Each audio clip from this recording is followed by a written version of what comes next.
Rick here. Today we're going to take these Christmas lights and we're going to make them into ground lights that look like snow.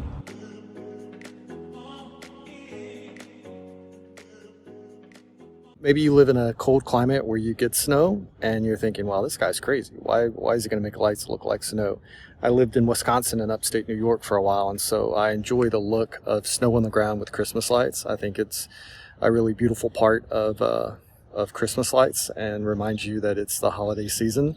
And so living here in Houston, Texas, where it is literally December the 3rd and it's 80 degrees and I'm in shorts, we don't get snow.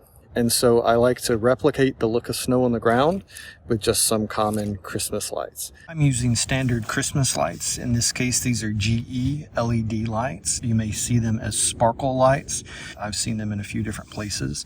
And all these do is they alternate, and they have a few of the different lights that will turn on and off and give it this shimmer effect or twinkling effect. It makes it look like there's snow literally lighting up on the ground.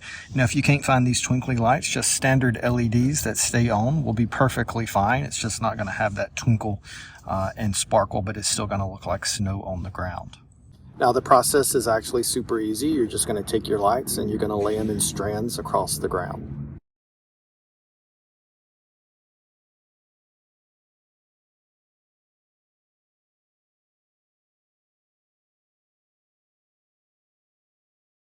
One thing that you'll notice is when you connect these sets that the last light on your prior set and the first light on your new set are going to be unevenly spaced because of the way the plugs are. And so all I do here is, as I stretch it, I just loop just a little circle and then I lay out, and that way the lights are pretty evenly spaced, and then the loop of wire that's unused just lies in the middle. Another thing you'll notice when you connect these sets together is that it leaves a female end of the plug exposed. Any person who does Christmas lights will tell you rain is the enemy of any Christmas light show. So I just use these electrical protectors. These are what you buy to put in your electrical outlets to prevent your kids from being able to put objects in your outlets. And I just snap them into place, and that way as these guys sit on the ground and water, it rains, it's not water going in and stopping your entire light show. So these work really well. Here's a ground shot of the lights just lying across the yard. Here's a different shot of the rows spread all the way across.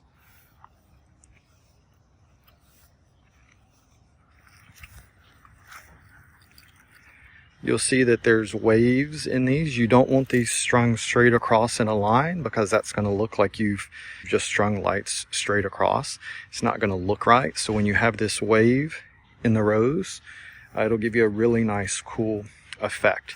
You can see here on the ends, all I've done is come down, loop the wire, and come back up.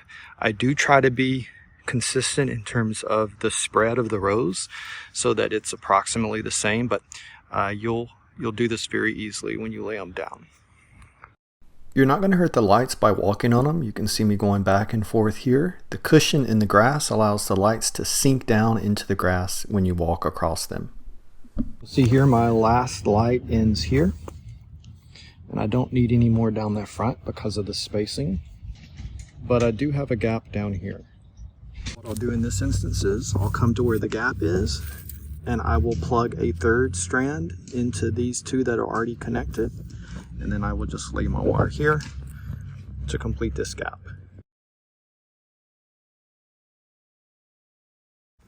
So this side of the yard now all has lights. One of the great things about doing Christmas lights is you see your neighbors up their game and want to put out more Christmas lights also. This neighbor did it also. So the whole street's going to be lit this year, which is awesome. So now I'm going to move over to the smaller section of the yard, and I'm going to do the same thing. One thing I do when I start a new section of the yard is I make sure that the power end of my cord, or the male end, is at the front of my display.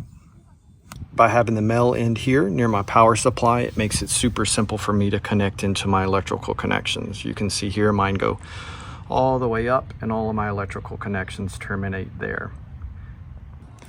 That's going to prevent me from accidentally having my power in there and having to run extension cords and make connections all the way at the opposite end of my display when all of my power supplies are here. If you want to know more about how I make my own extension cords, you can check out this video I made here. This is the finished product, and as you can see, it adds a ton of depth and layers to your overall Christmas display.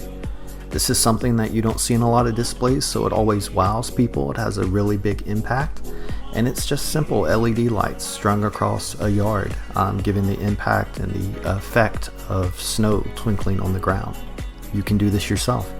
Like, subscribe if you'd like to see more videos like this, and good luck with your light displays.